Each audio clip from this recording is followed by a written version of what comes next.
Pues invocamos al Espíritu en el nombre del Padre y del Hijo y del Espíritu Santo. Amén. Amén.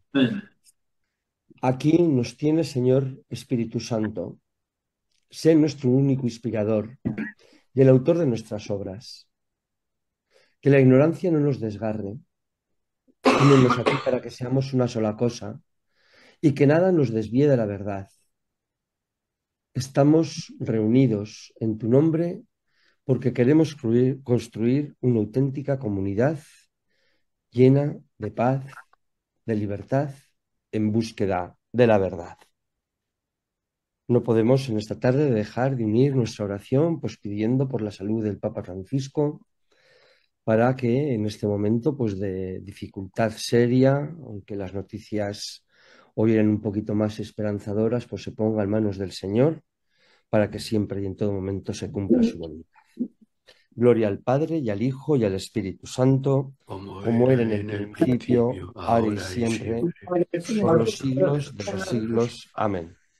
Bien, pues os voy a hacer, con vuestro permiso, una presentación breve de qué son estos apuntes sobre la oración que quizá algunos de vosotros conocéis, pero para los que no sepáis de qué va esta historia, creo que no está de más hacer una presentación global del material y luego ya meternos de lleno en el primero de los folletos, ¿eh?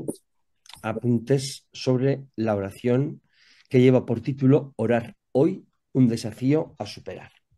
Bueno, el propio Papa Francisco, al inaugurar el año de la oración, decía que este tiempo debía dedicarse a redescubrir el gran valor y la necesidad absoluta de la oración, fijaos, en la vida personal, en la vida de la Iglesia y en el mundo. El presidente del Pontificio Consejo para la Promoción de la Nueva Evangelización, Monseñor Rino Fisichella, afirmaba lo siguiente: este no es un tiempo con iniciativas particulares, sino un momento privilegiado para redescubrir el valor de la oración, la necesidad de la oración diaria en la vida cristiana, cómo orar y sobre todo cómo educar a la oración hoy en la era de la cultura digital, para que la oración sea eficaz y fructífera. La oración en la preparación al jubileo nos daba las claves con las que debemos vivir este tiempo. Una auténtica oración a la iniciación cristiana no puede dejar de lado la oración de Jesús, su práctica, sus enseñanzas, el Padre Nuestro. Tampoco puede olvidar la Sagrada Escritura, en la que Dios nos enseña a orar con su misma palabra revelada. No debería prescindir de la enseñanza de la Iglesia, que como una madre cuando enseña a hablar a sus hijos, nos enseña el lenguaje de la fe y de la oración. Y finalmente no debemos ignorar a la larga tradición de orantes y místicos que con su vida y sus obras han guiado a muchos creyentes hasta las más altas cimas de la santidad. Además de esta formación sobre la oración, sería conveniente una intensificación de la vida de oración en las comunidades, para agradecer a Dios los múltiples dones de su amor por nosotros y alabar su obra en la creación, que nos compromete a respetarla y actuar de forma concreta y responsable para salvaguardarla. Bueno, pues con todas estas cosas bonitas, como siempre, luego la propia vida, la propia realidad nos hace cuestionarnos a veces. ¿Qué es la oración? ¿Por qué la oración? ¿Para qué la oración? ¿Cómo orar? Pues brevemente, insisto, respondo a cada uno de estos interrogantes. Este material que hoy comenzamos a trabajar en común es un instrumento con 8 cuadernillos que llevan por título Apuntes sobre la oración. Han sido realizados por diferentes autores para poder reencontrar la alegría de orar en su variedad de formas y expresiones. Es un medio para hacer experiencia casi de una escuela de oración, sin dar nada por obvio, por sentado, sobre todo en relación a nuestro modo de orar, pero haciendo nuestras cada día las palabras de los discípulos cuando le pidieron a Jesús: Señor, enséñanos a orar. Lucas 11, versículo 1. ¿Por qué orar?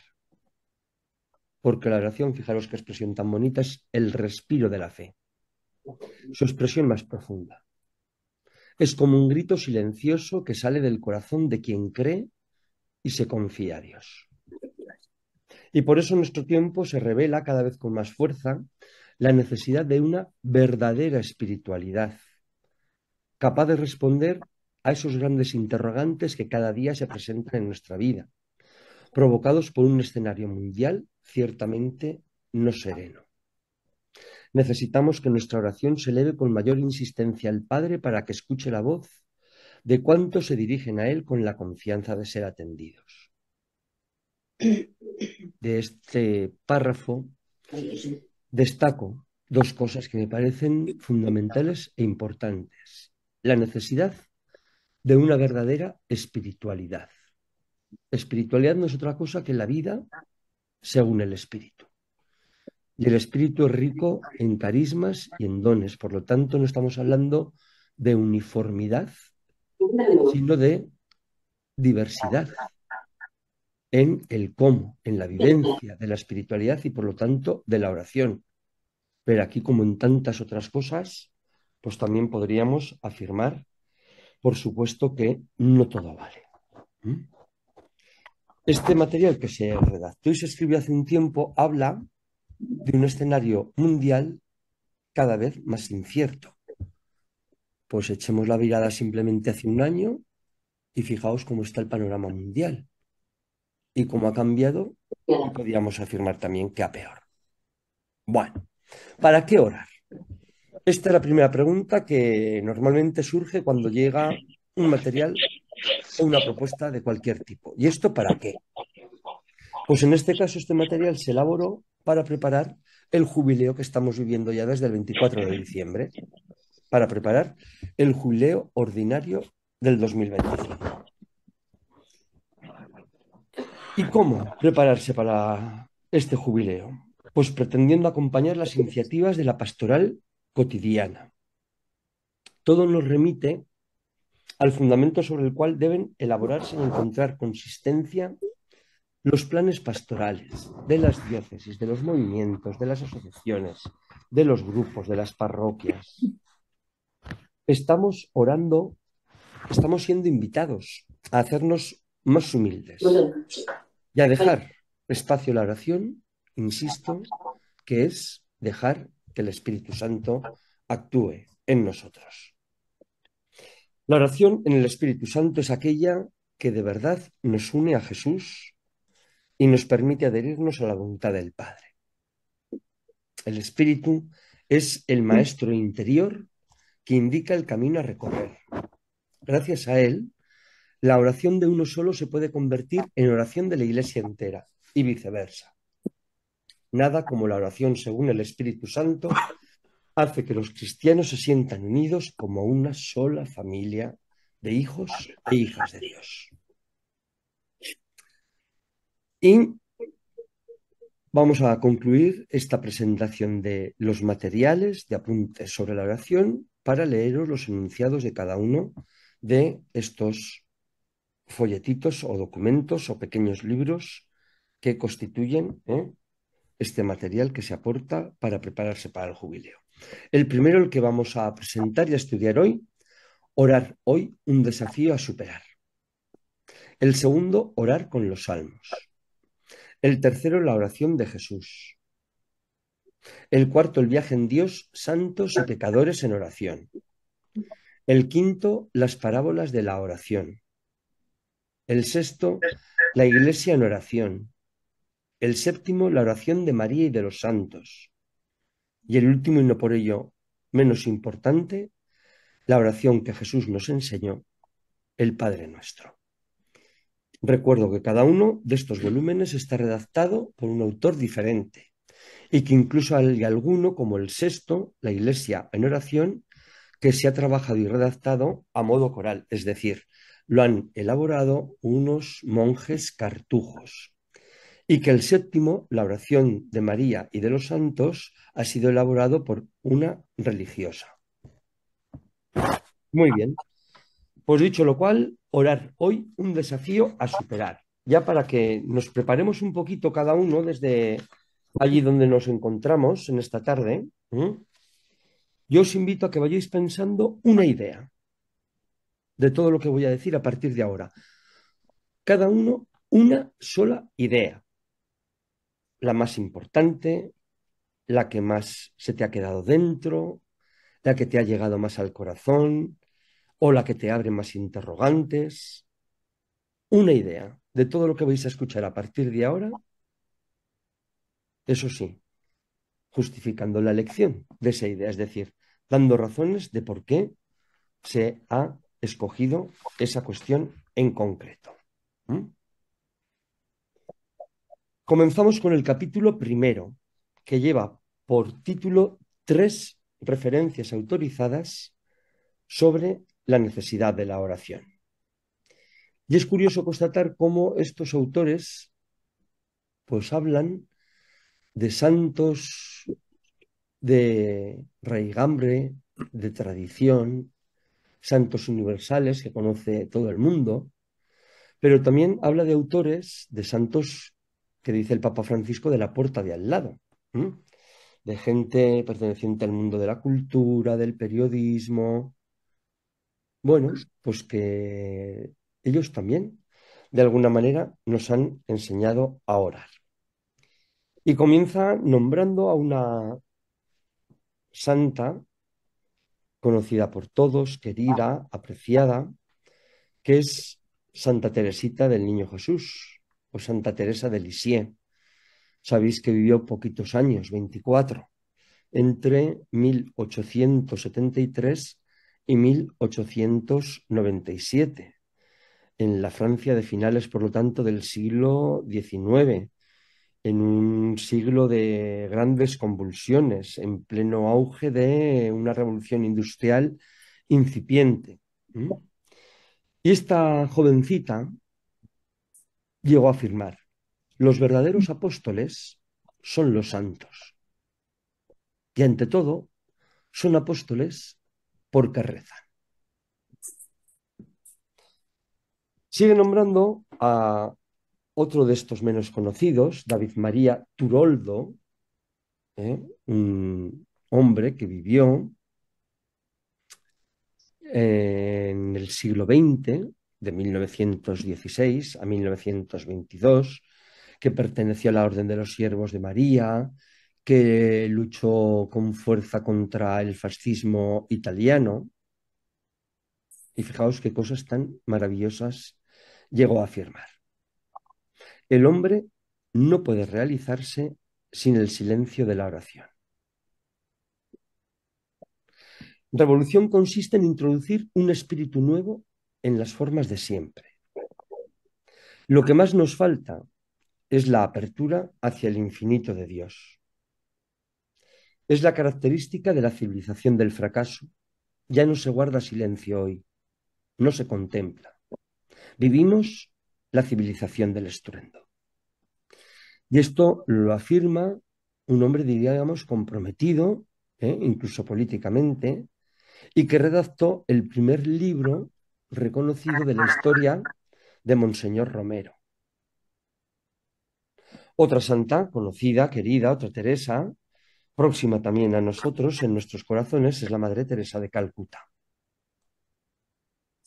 Y ella preguntaba, esta mujer ya sabéis que tenía pocos pelos en la lengua, ¿cuántas horas rezas al día? La relación con Jesús es una relación de amor.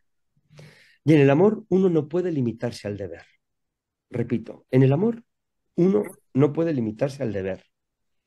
Sin Dios somos demasiado pobres para poder ayudar a los pobres. Y concluye hablando de otro autor, también italiano. Hay alguien que está hablando. ¿Hay alguien que está hablando por ahí? Sí, hay alguna interferencia. Si apagáis los micros en la parte inferior de vuestra pantalla, los que estéis con ordenador, que pone el audio, y así evitamos estos ruidos. Decía,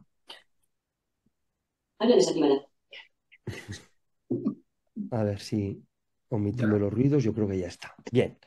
Eh, Un último autor que menciona esta primera parte es Domenico Giuliotti, otro italiano que vivió a caballo entre el siglo XIX y el siglo XX, escritor y ensayista, pues muy conocido allí en Italia, de 1877 a 1956. Y en el lecho de el tránsito, diríamos, escribió también estas frases, desde luego, realmente que brotan del corazón. Sé que vendrá, Señor.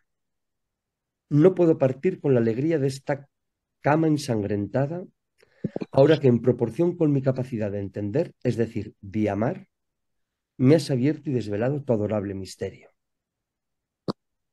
Cuando alguien se convierte, siempre hay alguien que está rezando por él en algún sitio.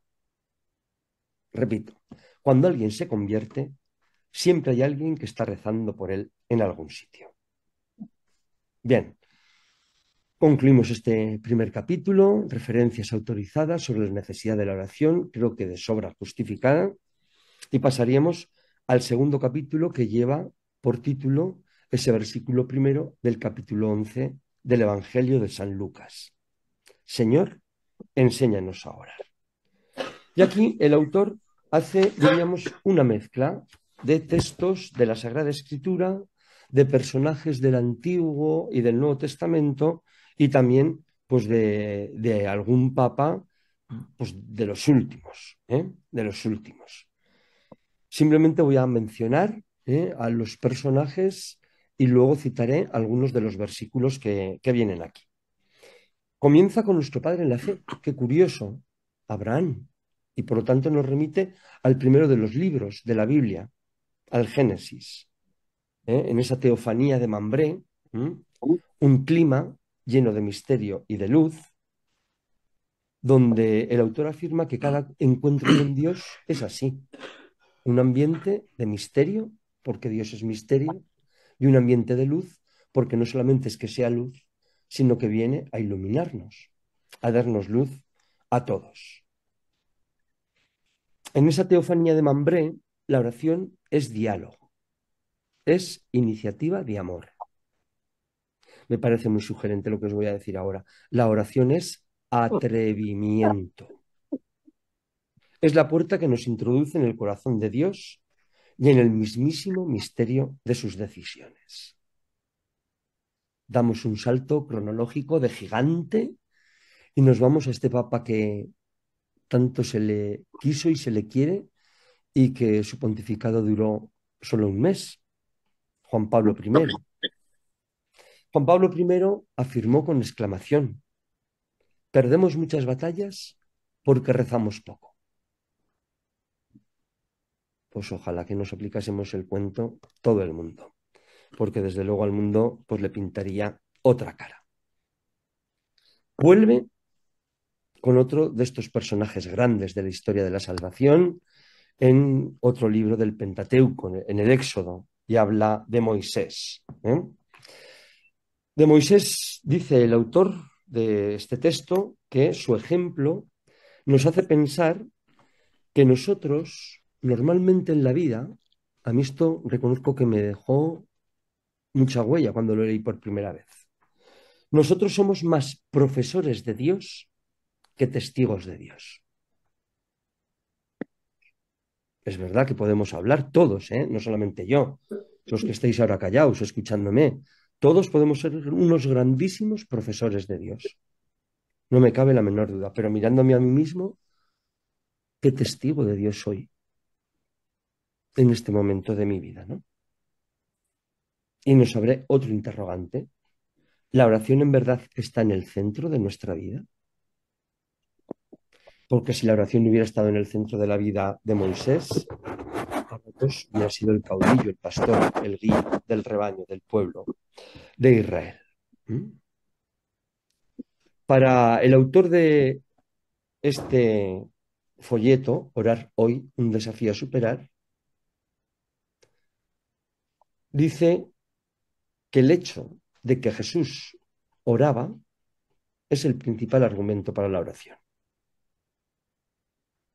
Porque el comportamiento de Jesús es una norma absoluta de vida. Hay muchas otras cosas que las convertimos en normas y las podemos llegar a relativizar. Pero el comportamiento de Jesús, en este caso en la oración, pero podríamos coger otros que ahora no nos competen, ¿verdad? Se convierte en norma absoluta de vida. La oración ha sido el centro de su vida, se refiere a Jesús de Nazaret, a nuestro Señor. La oración ha sido el centro de su vida, su respiración, su horizonte de referencia, fuente de sus acciones y de sus palabras. Y prosigue mencionando a uno de estos filósofos que hoy en día pues, se siguen estudiando con mucha profundidad, que también su vida pues, no fue larga, sino más bien corta, 39 años, que vivió en la Francia, en este caso del siglo XVII, que tuvo por nombre Blas y por apellido Pascal, que seguro que nos suena, ¿verdad? Pascal. Pascal escribió otra exclamación grande. Amo la pobreza porque Cristo ama la pobreza. Amo la oración sin discusión porque Cristo ha amado la oración. Ojalá que de cada uno de nosotros brotase, ¿verdad? Este deseo profundo. Amo la oración sin discusión porque Cristo ha amado la oración. Y a continuación cita dos ejemplos de la oración de Jesús. El primero, Marcos 1:35. Dice textualmente, se levantó de madrugada a un lugar solitario y se puso a orar. Prosigue con el versículo 12 del capítulo 6 de San Lucas. Pasó la noche orando a Dios y eligió a los 12. Es decir, a Jesús no le importó para nada, lo necesitaba y lo hizo muchas veces, y así nos lo reflejan los evangelios, noches en vigilia de oración. Y Jesús, antes de tomar las grandes decisiones de su vida, como la elección de su grupo, se pone a orar. Otro grande más cercano a nosotros en el tiempo, desde 1858, este tuvo una vida más longeva, hasta 1916, fue Carlos de Foucault, otro hombre como tantos otros que tenían la vida aparentemente llena, repleta de comunidades, de familia bien, él con prestigio militar, y habla de la oración nocturna como coloquio, adoración e intercesión. Y nos invita a que al final de la jornada nos hagamos estas preguntas. ¿Cuánto se ha dirigido nuestra mirada al Señor en el día de hoy? ¿Cuánto inspira tu vida la nuestra?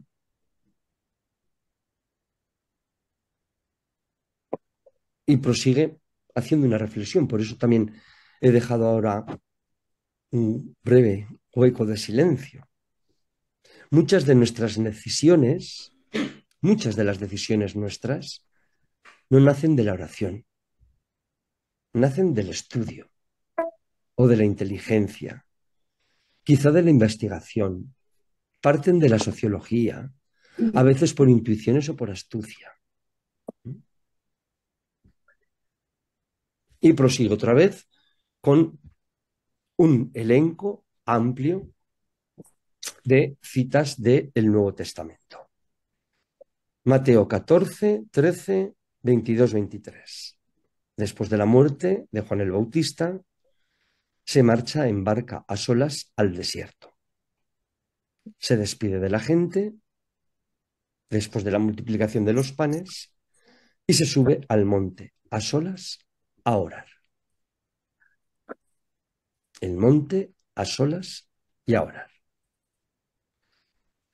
En esa naciente iglesia, que refleja también el libro de los Hechos de los Apóstoles, en el capítulo 6, versículo 4, En boca de Pedro se ponen estas palabras. Nosotros nos dedicaremos a la oración y al servicio de la palabra.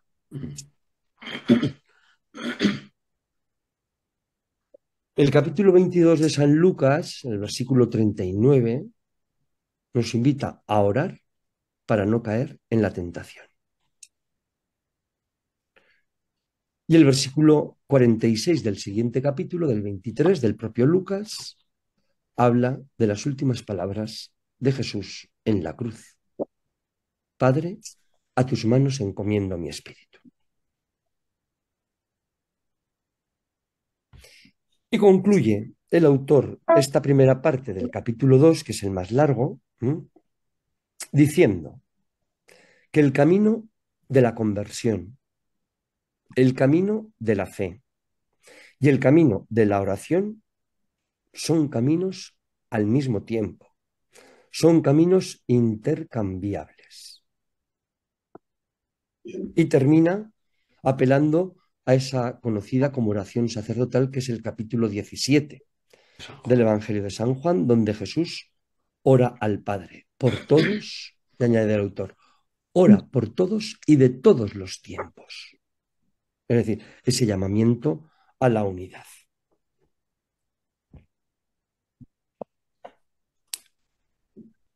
Y va a concluir este capítulo 2 del libro con una cuestión que me parece ciertamente muy original, muy interesante y muy sabrosa para nosotros. Aquí no solamente apela a pasajes de la Sagrada Escritura y a versículos, sino que habla de gente procedente, como os digo, del mundo de la cultura, del arte, de la filosofía, pues como puede ser Nietzsche o puede ser el cineasta Pierpaolo Pasolini.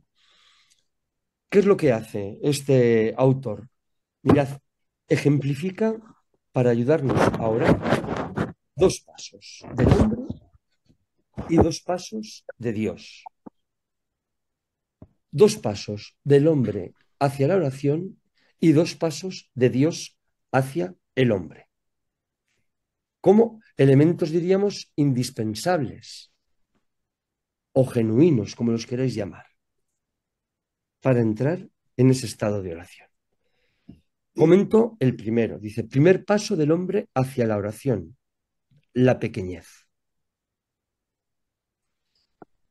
Argumenta diciendo que la Biblia enseña que el hombre es pequeño y que esta verdad de partida es fundamental, porque desde la pequeñez tomamos conciencia de nuestra condición de criaturas.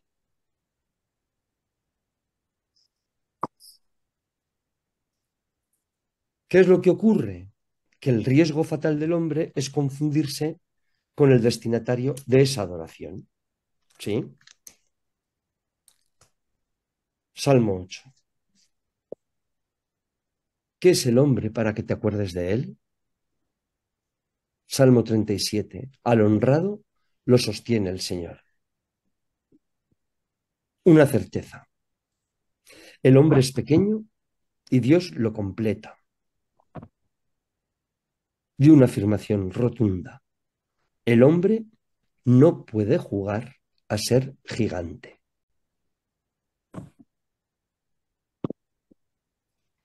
Un tal Agustín Roscelli deja escrito que en el paraíso no encontraremos ni a una sola persona que no haya sido humilde, ya que sin humildad no se llega a Dios. Dice que el hombre ha vivido el trágico incidente de la libertad hecha orgullo, lo que le ha conducido a rechazar a Dios y haber caído en el pecado. La pequeñez, la sencillez. Y aquí entroncamos con ese segundo paso del hombre hacia la oración, el pecado. Y nombra a ese gran filósofo que fue Federico Nietzsche. Ya sabéis que afirma, Dios ha muerto. Y para el autor de nuestro material, el ateísmo no es una conquista Y yo pongo la coletilla, como se quiere vender hoy en día, que se quiere prescindir de Dios por todo y por todos, sino que para el autor de este volumen, el ateísmo es un altísimo drama. Un periodista italiano, Idro Montanelli, entre 1909 y 2001, vivió también muchos años, afirmó: si tengo que cerrar los ojos sin saber de dónde vengo ni a dónde voy, ¿qué he venido a hacer? El pecado es el verdadero mal del hombre. Y Pierpaolo Pasolini, de 1922 a 1975, además de gran cineasta, pues también un gran pensador, con muchísimas dudas, un ser inquieto, dejó escrito: nunca fui más vulgar en esta ansia, en este no tener a Cristo. Y es que el pecado ha deformado nuestra primitiva belleza y convierte nuestra vida en un laberinto, o si lo preferís, en un callejón sin salida. Y nos invita, esto es lo bueno, que para orar en la verdad hemos de presentarnos ante Dios con las heridas de nuestra pequeñez y de nuestro pecado al descubierto. Luego me corregís alguno si me equivoco, ¿no? Pero a veces cuando vamos a orar queremos poner la cara bonita, nuestra, como si Dios no supiera lo que nos pasa y cómo somos, y qué es lo que tenemos que hacer o cómo tenemos que vivir. Yo creo que eso es un pecado de orgullo. ¿Mm? Si la primera invitación, ese primer paso del hombre hacia la oración es la pequeñez, la humildad, la sencillez, ¿qué problema hay en poner y depositar ante Dios en la oración esa parte nuestra de miseria y de pecado? Porque además, en tronco ya con ese primer paso de Dios hacia el hombre, siguiendo el capítulo primero, el prólogo del Evangelio de San Juan, que es el misterio de la encarnación. Desde la encarnación,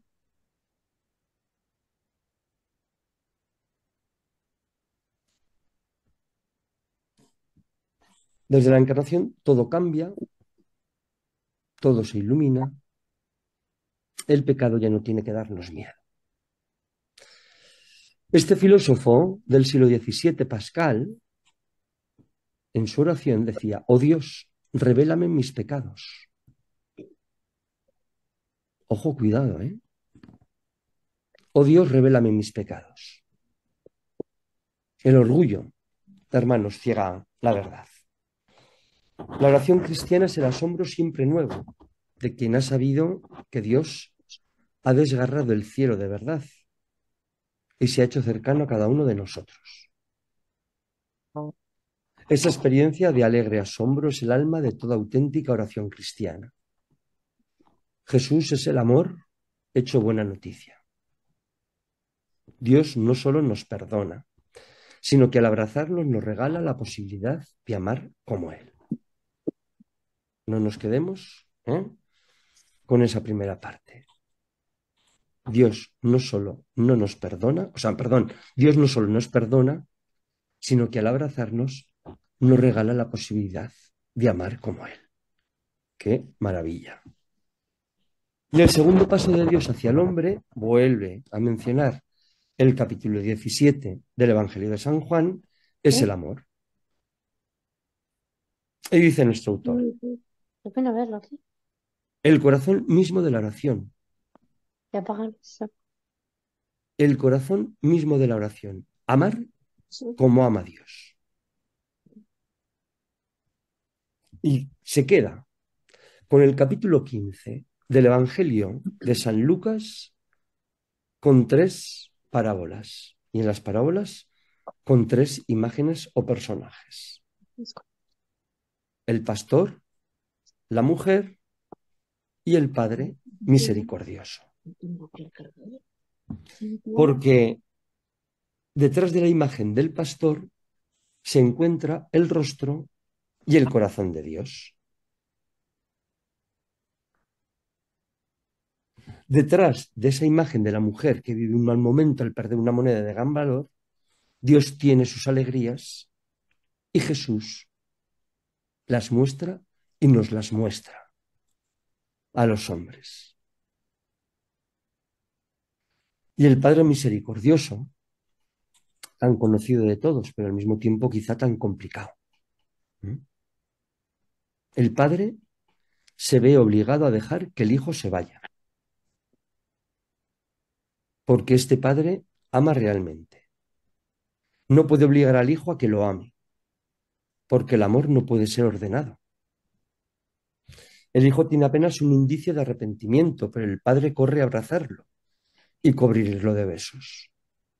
Este Padre realmente solo sabe amar. Y el Hijo mayor responde con un ataque de celos, porque no está en sintonía con el corazón del Padre. Es decir, no está en sintonía con Dios. Y para el Padre es una nueva prueba. Aunque Dios ama de este modo y su ternura es inagotable. Es que Dios no puede dejar de amar. Ni al pequeño, ni al mediano, ni al mayor. Y terminamos este capítulo 2 con otra gran afirmación que hace el autor. No existe oración cristiana si no se crea un contacto entre nuestra pobreza y la riqueza infinita de la caridad de Dios. Nos vamos acercando al final con el capítulo 3 y el capítulo 4. El capítulo 3 se centra en San Francisco de Asís y el capítulo 4 en Teresa de Calcuta. No vamos a ahondar en eso, muchísimo menos porque lo sabemos en la vida de San Francisco de Asís. Debía ser un frívolo de mucho cuidado.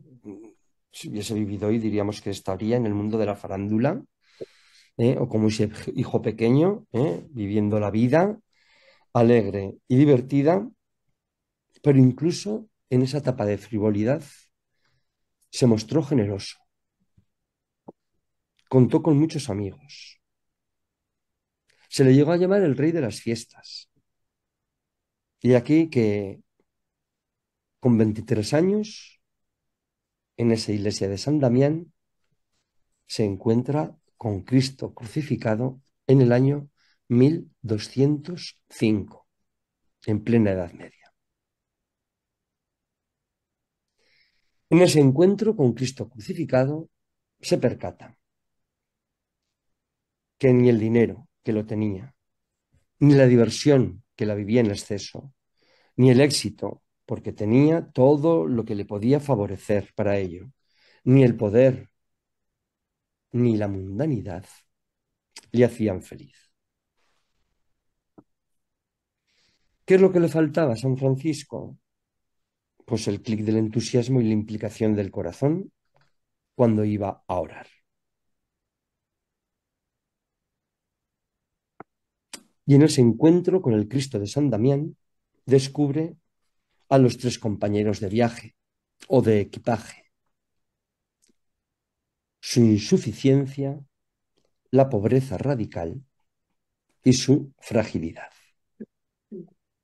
Y a partir de aquí, Francisco deja de adorarse a sí mismo. Y es lo que realmente le preparó para el salto hacia los brazos de Dios.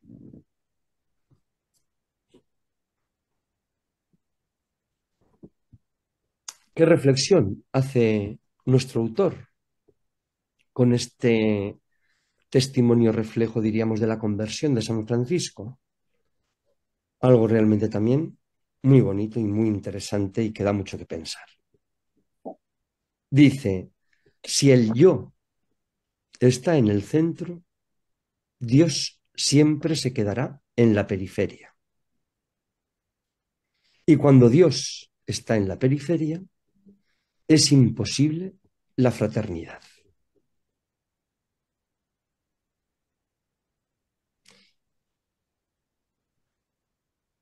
Para San Francisco el hombre tiene el poder de destrozar la casa de Dios, porque Dios nos deja verdaderamente libres.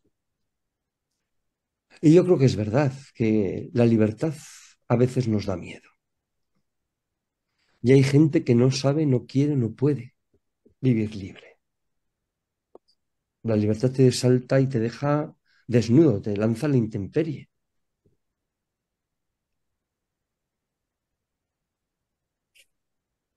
Y hace una reflexión también muy profunda, que es la siguiente. Alrededor de la mesa de cada Eucaristía aletea la sombra de Judas. Es que esto nos pasa desapercibido. Y es verdad, ¿no?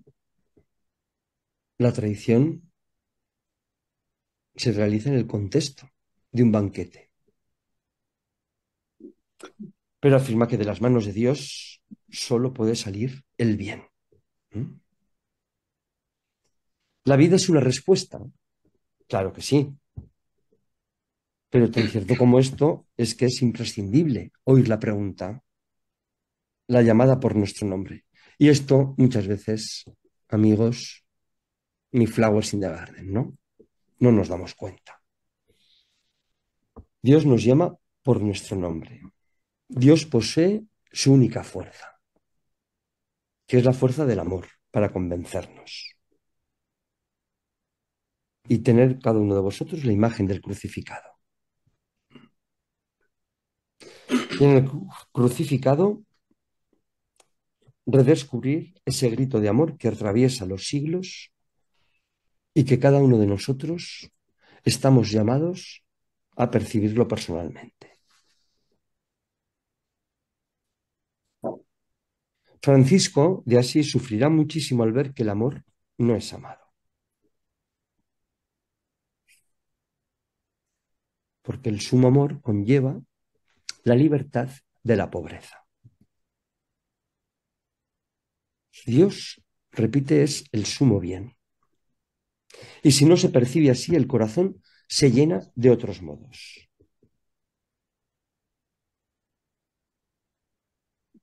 Para Francisco de Belén al Calvario, todo habla de humildad. Nos enseña el Evangelio a Jesús, el camino recorrido por Cristo, la invitación. O sea, el amor genera más amor, que luego recogerán nuestros grandes místicos del siglo XVI, ¿verdad? Donde no hay amor, pon amor y encontrarás amor.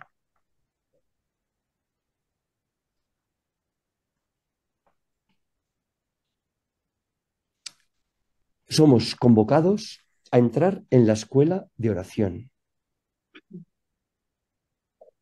Una oración, una escuela orante cada vez más verdadera, cada vez más nutrida del Evangelio, cada vez más abierta a la escucha y menos ahogada por las preguntas.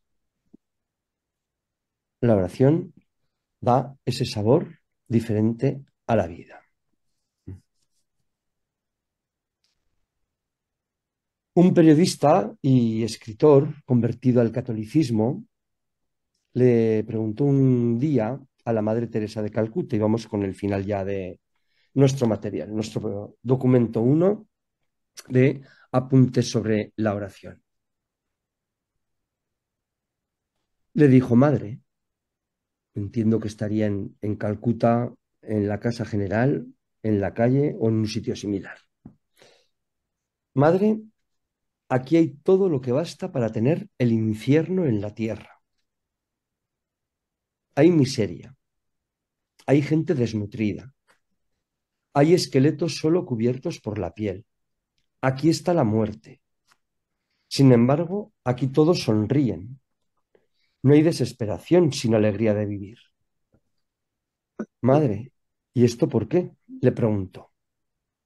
Y Madre Teresa le respondió: hijo, aquí no está el infierno. Aquí está el paraíso porque está el amor. Todo el secreto está aquí. Es Jesús que nos pone en nuestro corazón su amor Y nosotros vamos sencillamente a entregarlo, decía Santa Teresa de Calcuta, a los pobres que nos encontramos en nuestro camino.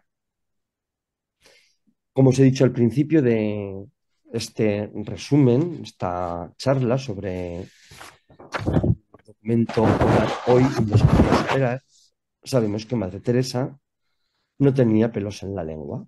Bueno, pues vamos a concluir con unas palabras suyas realmente consistentes. Es que no encuentro el calificativo mejor para ponerlo en este momento. Dirigidas a un personal y en unos ámbitos realmente importantes en nuestro siglo. La primera en Oslo, cuando recibe el Premio Nobel de la Paz, y la segunda en Nueva York, en la Asamblea General de las Naciones Unidas. Cuando le entregaron el Premio Nobel de la Paz, ella acudió con un rosario en la mano y pronunció estas palabras que os digo a continuación. Les pido hoy, Majestad, Excelencias, señoras y señores, que han venido de todos los países de la tierra, recen para que tengamos el valor de proteger la vida del no nacido. Aquí, en Noruega, tenemos ahora la ocasión de abogar por esta causa. Y ante la ONU dijo: yo solo soy una pobre monja que reza. Rezando Jesús me llena el corazón de su amor y yo voy a donárselo a los pobres que encuentro en mi camino. Recen también ustedes. Recen y los ojos se abrirán y el corazón se llenará de su amor. Gloria al Padre y al Hijo y al Espíritu Santo, como era en el principio, ahora y siempre, por los siglos de los siglos. Amén.